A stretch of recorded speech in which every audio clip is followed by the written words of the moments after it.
आज की इस नई वीडियो में आपका स्वागत है। तो आज गाड़ी हमारे पास महिंद्रा की जाइलो H9। गाड़ी बिल्डिंग में ब्रेकडाउन है, गाड़ी बंद पड़ गई है, गाड़ी स्टार्ट नहीं हो रही है। मैं आप लोग को एक बार सेल मार के दिखाता हूँ। यहाँ पे देख सकते हो चेक लाइट वगैरह तो बराबर आ रहा है, दोनों भी चेक लाइट आ रहे हैं। एक बार सेल मार के देखता हूँ। देख सकते हो आप लोग, गाड़ी चालू नहीं हो रही है। और जैसे ही सेल मारते हैं हम लोग तो यहाँ पे देख सकते हो आप लोग, जो हमारा आरपीएम का काटा है वो डायरेक्ट 7 पे जा रहा है, हाई पे। और हमारा टेम्परेचर का भी काटा डायरेक्ट हाई पे जा रहा है, जो कि गाड़ी बिल्कुल ठंडी है, गाड़ी बंद है 2-4 दिन से। लेकिन इग्निशन ऑन है, गाड़ी बंद है तो भी हमारा टेम्परेचर का काटा हाई पे है और आरपीएम का काटा 7 पे डायरेक्ट। एक बार चाबी बंद करता हूँ, चाबी बंद करने पे 0 होता है, लेकिन इग्निशन ऑन करेंगे तो भी बराबर है। लेकिन जब क्रैंकिंग करेंगे तब दिखाता हूँ आपको। ये देख सकते हो टेम्परेचर डायरेक्ट हाई पे जा रहा है, ये नहीं जाना चाहिए। एक बार मैं सेल मार के दिखाता आपको। यहाँ पे देख सकते हो सेल जैसे ही हमारा आरपीएम हमारा डायरेक्ट 7 पे गया। तो हम लोग इसको एक बार स्कैनिंग करेंगे, चेक करेंगे स्कैनर में क्या बता रहा है। यहाँ पे मैंने स्कैनर लगाया हुआ है, यहाँ पे स्कैन करेंगे गाड़ी। महिंद्रा इंडिया में जाएंगे।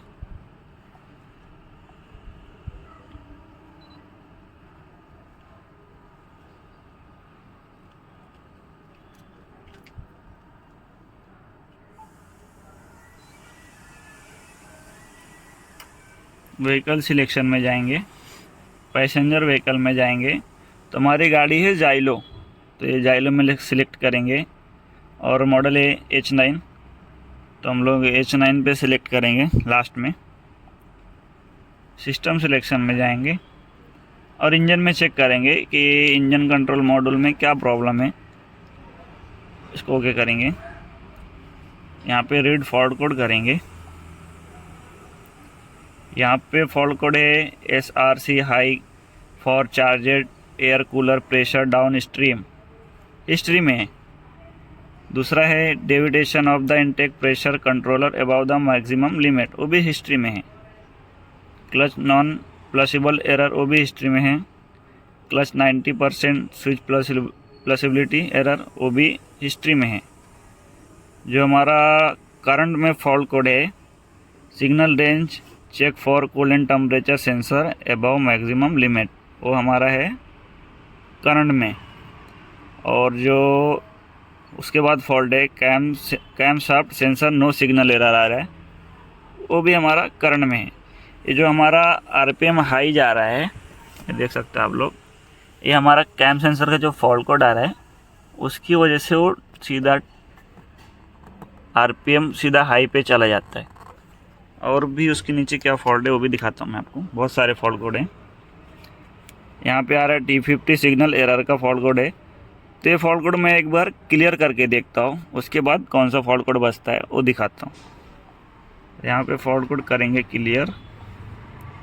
फॉल्ट कोड क्लियर हो गया है, वापस रीड करेंगे तो यहाँ पे सिर्फ एक ही फॉल्ट कोड आ रहा है अभी, check signal range check for coolant temperature sensor का फॉल्ट कोड है। और काटा भी डाउन हुआ है। वापस एक बार क्रैंकिंग करता हूँ मैं। चाबी बंद किया, इग्निशन ऑन किया, एक बार वापस सेल मारता हूँ, देखते क्या कंडीशन है। सेल मारा, वापस से काटा अपनी जगह पे आ गया 7 पे। वापस एक बार रीड करेंगे स्कैनर में, वापस रीड करेंगे तो यहाँ पे वापस से camshaft sensor no signal का एरर का फॉल्ट कोड आया P0340। तो हम लोग इसका एक बार वायरिंग चेक करेंगे, उसके बाद बताते हैं आपको क्या प्रॉब्लम है और आपको दिखाएंगे भी इसके अंदर क्या प्रॉब्लम है। यहाँ पे हम लोग सबसे पहले इसका इंजन का कवर खोलेंगे। मैं खोल देता हूँ। यहाँ पे इसका इंजन का कवर निकाल दिया है। इसका कूलेंट टेम्परेचर सेंसर यहाँ पे, जो है ना वायरिंग वगैरह, चूहे तो आए गाड़ी में, देखते कहीं से वायरिंग खाया आएगा इसका, सबसे पहले चेक करेंगे क्योंकि चूहे वगैरह तो आए। ये देख सकते हो चूहे वगैरह घूम के गए यहाँ पे। यहाँ पे इसका कैम शाफ्ट पोजीशन सेंसर है, ये देख सकते हो आप लोग। यहाँ से तो खाया नहीं है, तो भी इसका एक बार चेक करेंगे। यहाँ पे चूहे लोगों ने तबाही मचाई है। यहाँ पे इसका कैम सेंसर है, यहाँ पे तो कुछ प्रॉब्लम दिख नहीं रहा है वायरिंग वगैरह, लेकिन चूहे तो आए गाड़ी में, तो हम लोग चेक करेंगे एक बार। इधर साइड आओ, इधर आओ, ये देख सकते हो ये चूहे लोग तो आए गाड़ी में, घूम के गए। और मुझे तो यहाँ पे एक प्रॉब्लम लग रहा है, आप लोग को दिखाता हूँ। यहाँ पे देख सकते हो अंदर साइड में,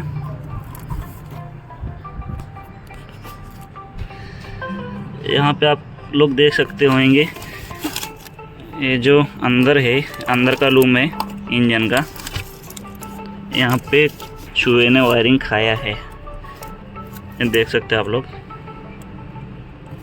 तो शायद से प्रॉब्लम इधर ही है, तो हम लोग वायरिंग को जॉइंट मारते, छीलते वायरिंग को और जॉइंट मार के देखते हमारा प्रॉब्लम सॉल्व होता है क्या।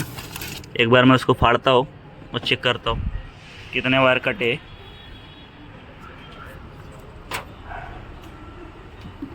यहाँ पे सबसे पहले हम लोगों को बैटरी वायर डिस्कनेक्ट करना है, क्योंकि चूहे ने वायरिंग खाता है तो शॉर्ट सर्किट भी हो सकता है। हम लोग जो भी काम करेंगे सबसे पहले बैटरी वायर एक खोल देंगे, ताकि हमारा सारा कनेक्शन डिस्कनेक्ट हो जाए। हम लोग पहले एक बैटरी वायर निकाल देते हैं सबसे पहले।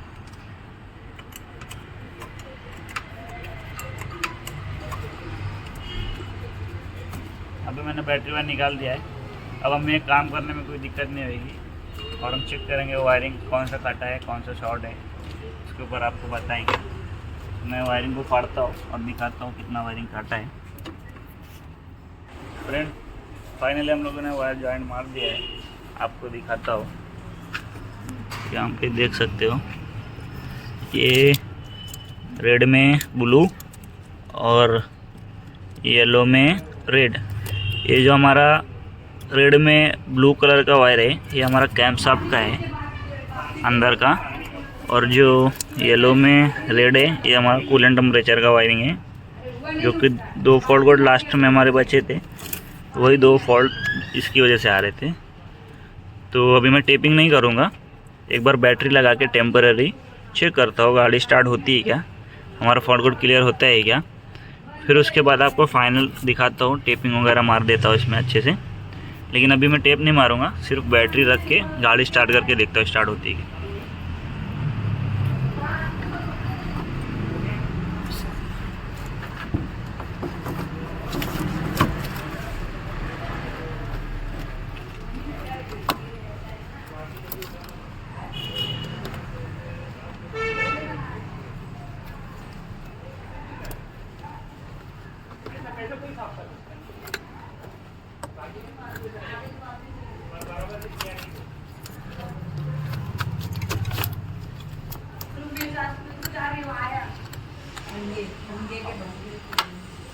मैंने बैटरी लगा दिया, अभी सेल मार के देखते हमारे चालू होती है।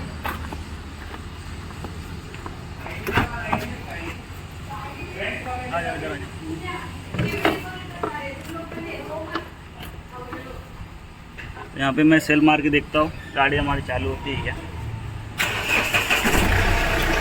तो गाइस फाइनली हमारी गाड़ी चालू हो गई है, और जो हमारा प्रॉब्लम था टेम्परेचर का और आरपीएम काटेगा, जो 7 पर डायरेक्ट जा रहा था, वो भी आपको दिखाता हूँ पास से। यहाँ पे देख सकते हो, मैं गाड़ी बंद करता हूँ, इग्निशन ऑन रखता हूँ।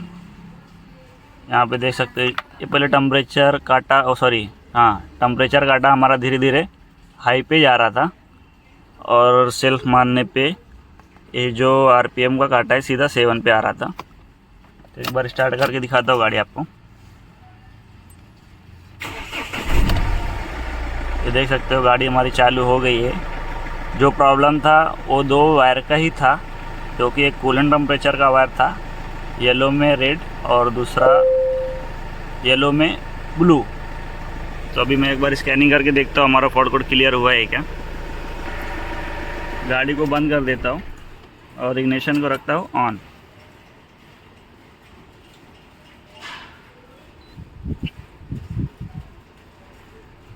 Vehicle selection, Xylo, H9, system selection, engine control module read करेंगे। तो यहाँ पे मैंने सेल्फ ब्लैंक सेल्फ मारा था, तो सॉफ्टवेयर रीसेट का फॉल्ट कोड आ रहा है। और यहाँ पे क्लच 90%, स्विच प्लसिबिलिटी एरर का फॉल्ट कोड आ रहा है। तो जो हमारा पहले कैम सेंसर का फॉल्ट कोड आ रहा था इसके अंदर और कूलेंट टेम्परेचर का, वो तो रीसेट हो गया ऑटोमेटिकली। मैंने रीसेट नहीं किया है, ऑटोमेटिक गया है। तो ये जो दो फॉल्ट कोड है ये भी मैं एक बार क्लियर करके देखता हूँ। यहाँ पे रीड फॉल्ट कोड वापस करता हूँ, सॉरी। यहाँ पे क्लच 90% सिग्नल का फॉल्ट कोड आ रहा है। एक बार स्टार्ट करके देखता हूँ। गाड़ी तो चालू हो गई है। ये फॉल्ट कोड भी क्लियर करेंगे, वापस से रीड करेंगे। यहाँ पे देख सकते हो मैंने क्लच नहीं दबाया था, क्लच दबाया और वो भी फॉल्ट कोड हमारा चला गया। वापस से एक बार रीड करूँगा। यहाँ पे देख सकते हो नो फॉल्ट कोड। फाइनली हमारी गाड़ी स्टार्ट हो गई है। अभी हम सब फिटिंग करेंगे प्रॉपरली, वायर को टेप मारेंगे। और कस्टमर बोले हैं सुफियान चूहे का कुछ इलाज करो, बहुत तकलीफ़ देते, तो हम लोग उसका भी सॉल्यूशन निकालेंगे। पहले मैं टेपिंग करता हूँ अच्छे से, उसके ऊपर टेप मारता हूँ, फिर आपको दिखाता हूँ। यहाँ पे हम वायरिंग को अच्छे से टेपिंग करेंगे।